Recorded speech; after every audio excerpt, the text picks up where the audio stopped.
যদি ন্যায় বিচারের প্রশ্ন করেন তাহলে সেনাপ্রধানেরও বিচার হওয়া উচিত ছেড়ে দেওয়ার জন্য।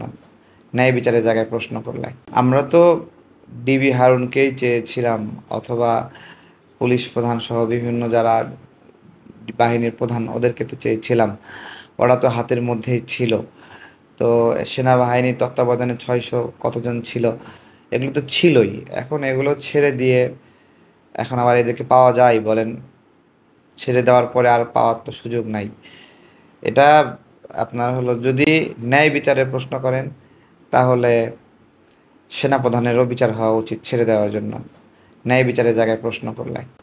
কারণ এরা মানে গণহত্যার সঙ্গে অভিযুক্ত একটা টিম, গণহত্যার সাথে অভিযুক্ত একটা টিম।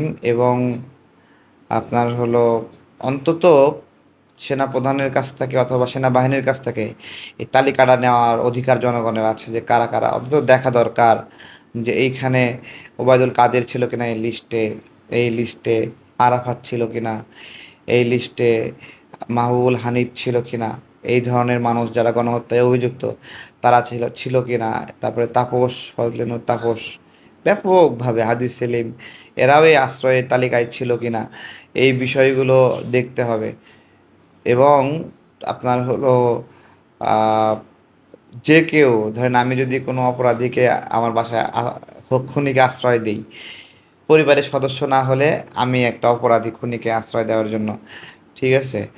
তো আমি যদি অপরাধী হই তাহলে সেনাবাহিনী আশ্রয় দিয়ে অপরাধী কেন হবে না? এটা তো আমি আমার সুরও নরম হয়ে আসতেছে তাদের বিষয়ে কথা বলতে, কিন্তু প্রশ্নটা তো করতে হবে আস্তে আস্তে। এই প্রশ্নগুলো ন্যায় বিচারের জন্য জরুরি। আমাদের একটা গান ছিল যে, শোনো মহাজন, হ্যাঁ, সবার বিচার তুমি করো, তোমার বিচার করবে কে? তো এটা কিন্তু খুবই গুরুত্বপূর্ণ বিষয়, একটা অনেক প্রায় 9-10 বছরের আগের একটা গান। সেই গান এখন এই আন্দোলনের সময় বাস্তব হয়েছে যে, রাজারা আমাদের বিচার করে, রাজার বিচার করবে কে? এইটা কিন্তু এই আন্দোলনে গুরুত্বপূর্ণ হয়ে উঠছে। প্রথমত, এই অপরাধীদের জায়গা দেওয়াটাই একটা অপরাধ। এই অপরাধটা করে তারা অপরাধী হয়েছে। তালিকা প্রকাশ করলে জনগণ ক্ষেপে যাবে, রোষানলে পড়বে, সেনাবাহিনীর প্রতি আস্থা কমে যাবে, এই সকল কারণে নাও দিতে পারে। কিন্তু এর একটা ভুল বা ক্রাইম হয়েছে।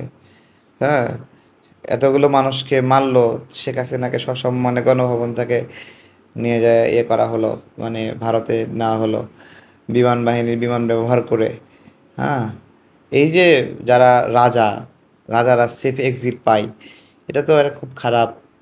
ঠিক আছে, এভাবে রাজারা যদি সেফ এক্সিট পায়, ভবিষ্যৎ যে রাজারা আসবে, বিভিন্ন দল থেকে আসবে, তারাও তো এই ধরনের বলবে যে রাজাদের জন্য তো সেফ এক্সিট। তাহলে কি রাষ্ট্রের এটা নীল নকশা, রাষ্ট্র এই নকশা করে রাখবে যে রাজাকে সেফ এক্সিট দিতে হবে সব সময়?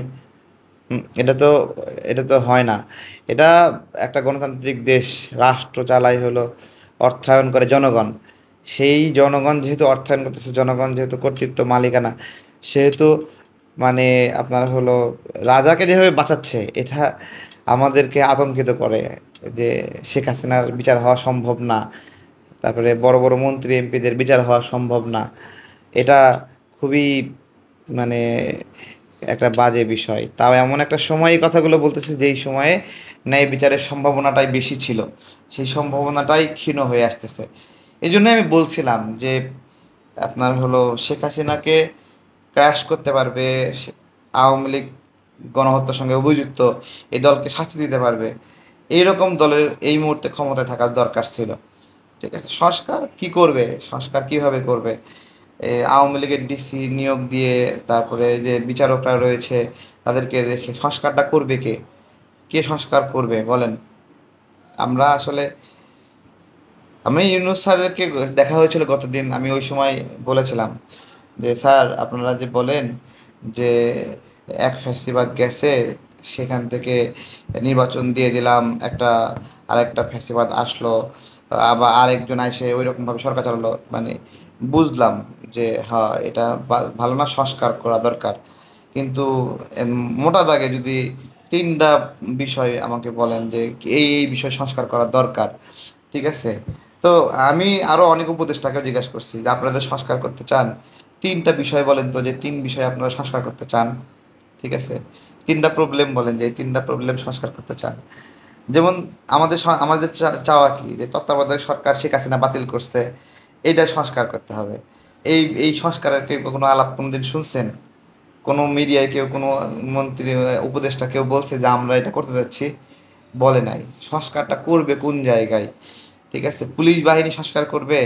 পুলিশ বাহিনী কীভাবে সংস্কার করবে? ঘুষ খাওয়া বন্ধ করবে? আজকে আজকে উপদেষ্টাদের 2 জনকে আমি অনুরোধ করলাম যে শিক্ষক নিয়োগে আপনার হলো ফলাফল দেবে। এটা আমরা শুনতেছি কোটার ভিত্তিতে ফলাফল দেবে। হাসিনা চলে গেছে, কোটা বাতিল হইছে, আদালতের রায় দিছে। এখনও কোটার ভিত্তিতে রায় দেওয়ার জন্য সুপারিশ করছে আইন মন্ত্রণালয় থেকে। বুঝছেন? যে এই নিয়োগটা কোটার ভিত্তিতে হবে। যে আমাদের 65% শিক্ষার্থী বাংলা রিডিং পড়তে পারে না।